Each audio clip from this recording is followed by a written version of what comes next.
तो हेलो दोस्तों, आप सबके बीच लेके आयल बनी एक के आज महाशिवरात्रि के शुभ अवसर पर शिव जी के गीत आई जा सुने जरूर। सबके अच्छा लगे तो लाइक कमेंट वीडियो के शेयर करब जरूर।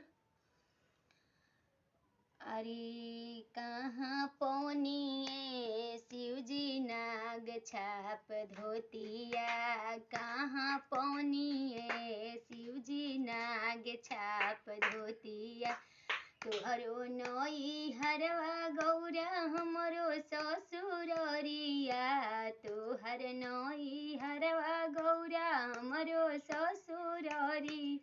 अरे सास दिहलिए गौरा नाग नाग छाप धोतिया, कहवा पौनिए शिव जी नाग छाप धोतिया, कहवा पौनिए शिव।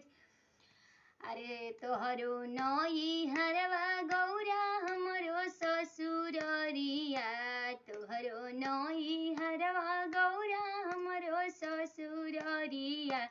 सरहज देलिए गौरा नाग छाप धोतिया, सरहज देलिए गौरा नाग छाप धोतिया।